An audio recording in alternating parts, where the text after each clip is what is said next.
I stood in that kitchen wearing a thrift store dress, wiping down floors I didn't even spill on. Nobody at that party knew my real name. What they didn't know, I already knew everything about them. And in 1 hour, their whole world was about to change forever. Before I tell you what happened that night, I want you to get comfortable, because this story is going to take you somewhere you don't expect.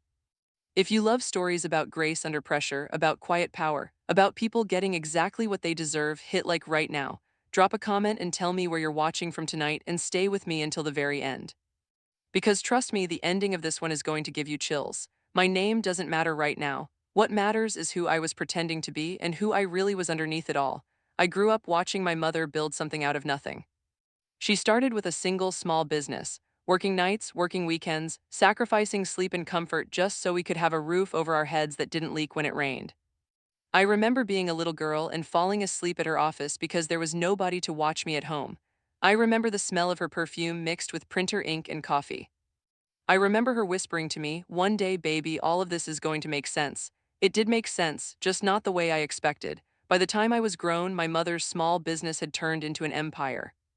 Not the flashy kind you see plastered across magazines, but the quiet kind, the kind that owns buildings, owns companies, owns pieces of industries most people never think about until they need them. She kept herself out of the spotlight on purpose. She always said, "Money talks loud enough on its own, I don't need to shout with it." I inherited a lot of things from my mother, her stubbornness, her sharp tongue when she needed it. But most of all, I inherited her eyes, the ones that watch people closely, that notice how someone treats a waiter, how someone speaks to a stranger who can't do anything for them. My mother used to say that's where you learn everything you need to know about a person's character. So when I turned 26, she sat me down and told me something that would change my life. She said the company was growing too big for her to watch every corner of it herself. She said soon, some of that responsibility would fall onto my shoulders. But before she handed me anything, she wanted me to understand something no business degree could ever teach me. She wanted me to see how people behave when they think nobody important is watching them. "You're going to work a job," she told me. "A real one, not because we need the money, but because you need the lesson. I want you to see this world from the bottom before you ever run it from the top." I laughed at first, thinking she was joking. She wasn't. Within 2 weeks, I was hired at a catering company that worked some of the wealthiest parties in the city. Nobody there knew my last name meant anything. To them, I was just another girl trying to make rent, carrying trays of food and pouring champagne into glasses held by people who barely looked at my face. At first, it was strange. I had grown up comfortable, never worrying about bills, never worrying about whether there would be food on the table. Now I was standing for 10-hour shifts, my feet aching, my hands raw from cleaning up messes that weren't mine. But something about it felt important. I started to see things my mother wanted me to see. I watched wealthy men snap their fingers at servers like we were furniture. I watched women roll their eyes when a drink wasn't refilled fast enough. I watched people who had more money than they could spend in 10 lifetimes act as though a moment of patience was too much to ask for. But I also saw kindness. I saw an old man at one event who thanked every single server by name after asking what it was. I saw a young mother slip an extra tip into my hand and whisper, "You're working so hard, I see you." Those small moments reminded me that not everyone forgets their humanity when the money starts flowing. Then came the night of the party that would change everything. It was a birthday celebration for the heir of one of the largest family-owned companies in the region, a business that, unknown to almost everyone in that room, had recently become connected to my mother's empire in ways nobody could imagine yet. The family was known for their wealth, their status, and unfortunately, their arrogance. The son being celebrated that night had a reputation for being difficult, dismissive, the type of man who believed respect was something he was born owed rather than something he had to earn. I remember walking into that mansion and feeling the weight of old money in every corner. Crystal chandeliers hanging like frozen waterfalls. Marble floors so polished I could see my own reflection staring back at me, tired but composed. Waitstaff moving like shadows, trained to be invisible unless summoned. I was assigned to the dessert table that night along with two other servers. My job was simple: keep the pastries fresh, keep the drinks poured, keep my head down and my mouth shut. I had done this 100 times by now. I thought I knew exactly what to expect. I didn't expect him. He came toward the dessert table with a group of his friends, laughing loudly about something that clearly wasn't funny to anyone but them. He picked up a small pastry, took one bite, and made a face like he'd tasted something rotten. "Who made this?" he asked, loud enough for half the room to hear. "This tastes like it came from a gas station." I stayed quiet, keeping my eyes low, doing exactly what I had been trained to do, but he wasn't finished. He turned to me directly, his eyes moving up and down like he was inspecting something he found beneath him. Did you make this? Is this what passes for dessert where you're from? A few of his friends laughed. Someone nearby whispered something I couldn't quite hear, but I could feel the heat of embarrassment rising in my chest anyway. Then his eyes landed on the birthday cake sitting at the center of the table. His own birthday cake, 3 tiers high, decorated with gold trim, and his family's initials written across the top in delicate icing. He reached out, tore off a piece with his bare hand, and before I even understood what was happening, he smeared it across my face. The room went quiet for a moment, and then it erupted into a mix of gasps and nervous laughter. Frosting dripped down my cheek, onto my collar, onto the crisp black uniform I had ironed just hours before. I stood frozen, humiliation burning through me hotter than anything I had ever felt in my life. Guess that's the closest you'll ever get to tasting a cake this expensive, he said, laughing as he wiped his hand on a napkin like I was the mess that needed cleaning, not the other way around. A few guests looked away, uncomfortable. A few laughed along with him, too afraid to be the one who didn't. Nobody stepped in. Nobody said a single word in my defense. I stood there for a long moment, frosting sliding slowly down my jaw, my hands trembling not from fear, but from the sheer effort it took to stay composed. I could have said something. I could have told him exactly who my mother was, exactly what was already happening behind the scenes with his family's company, but I remembered her voice in my head. Watch, don't react, just watch.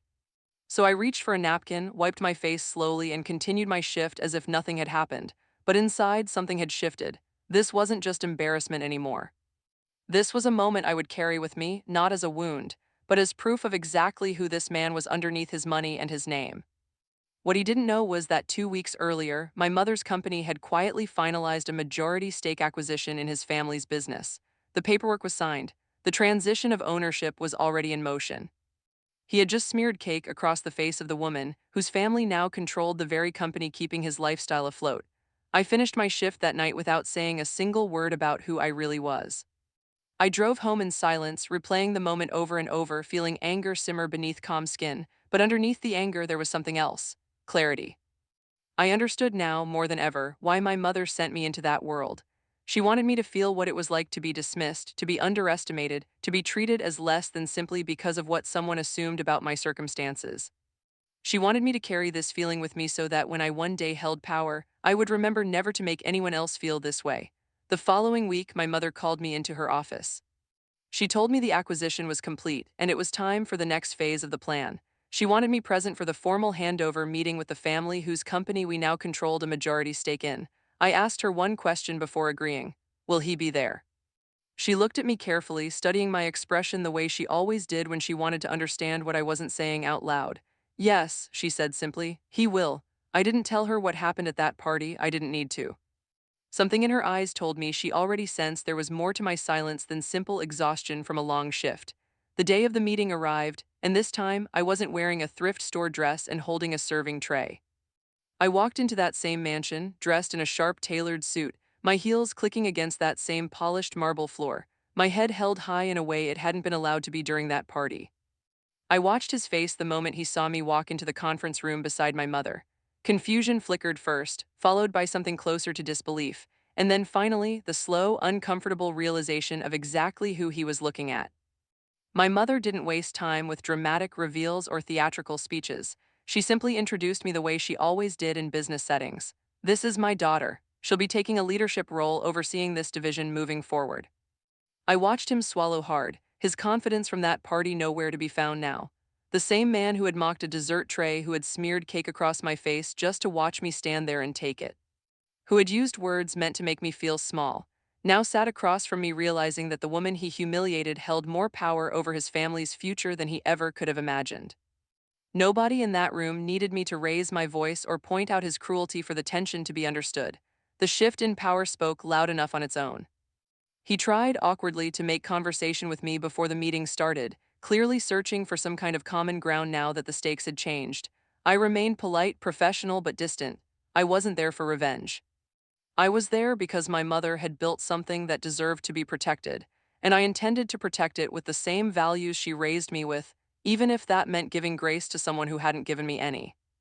During the meeting, it became clear his family's business had been struggling under his leadership for longer than anyone outside the company realized. Poor decisions, mismanaged funds, Employees treated so poorly that turnover had become a serious ongoing problem. My mother's acquisition wasn't just a business move. It was a rescue mission for a company that had lost its way under leadership more concerned with image than integrity. As the details unfolded, it became clear his role within the company would be significantly reduced. Not out of spite, but out of necessity. The numbers didn't lie, and neither did the pattern of complaints from employees who had worked under him for years, employees who finally had a way to be heard. I remember watching him sit there, absorbing the reality that his careless cruelty at that party hadn't caused this outcome, but it had certainly confirmed everything my mother and I needed to know about his character before making our final decisions. After the meeting ended, he approached me quietly and asked if we could speak privately for a moment. I agreed, curious what he might say. He apologized. Not the kind of hollow apology people give when they're caught and simply trying to save themselves, but something that sounded almost genuine, almost aware of how deeply his cruelty had cut that night. "I didn't know who you were," he said, his eyes lower than they had been at that party. I looked at him steadily before responding. "That's exactly the problem. You shouldn't need to know who someone is to treat them like a human being." He didn't have a response for that, and honestly, I didn't need him to have one. I walked away from that conversation not feeling triumphant or vindicated in some dramatic way, but feeling something quieter, something steadier. I felt like I finally understood the full weight of what my mother had been trying to teach me my entire life.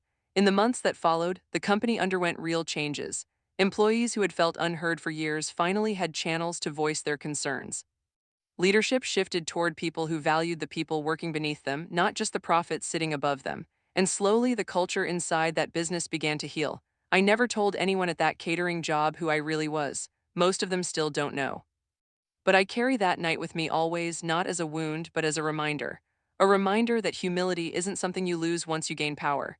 It's something you protect, especially once you have the ability to affect other people's lives. My mother once told me that true wealth isn't measured by what's in your bank account, but by how you treat people who can do nothing for you in return. That night at the party, I learned exactly what kind of person forgets that truth. And in the months after, I made sure to remind myself daily to never become someone who does the same. I think about that cake sometimes, the way the frosting felt sliding down my face, the way the room laughed instead of stepping in, the way silence can feel louder than any insult ever could. But I also think about what came after, how grace outlasted humiliation, how patience outlasted cruelty, how the quiet plan my mother built with love and wisdom outlasted every ounce of arrogance that man carried into that room that night. Looking back now, I'm grateful for every uncomfortable moment of that experience. I'm grateful for the aching feet, for the dismissive comments, for the humiliation I had to swallow in silence. Because without living it, I don't think I ever would have fully understood the responsibility that comes with real power. Money can build empires. But grace, patience, and humility, those are what sustain them. If this story touched you tonight, I want you to remember something before you go. Never judge someone by what they're wearing, what job they're doing, or what circumstances you assume they're living in. You never know who's standing quietly in front of you, watching, learning, and choosing grace even when they don't have to. If this story meant something to you, share it with someone who needs to hear it today. Subscribe if you want more stories just like this one. And before you leave, drop one word in the comments describing exactly how this story made you feel.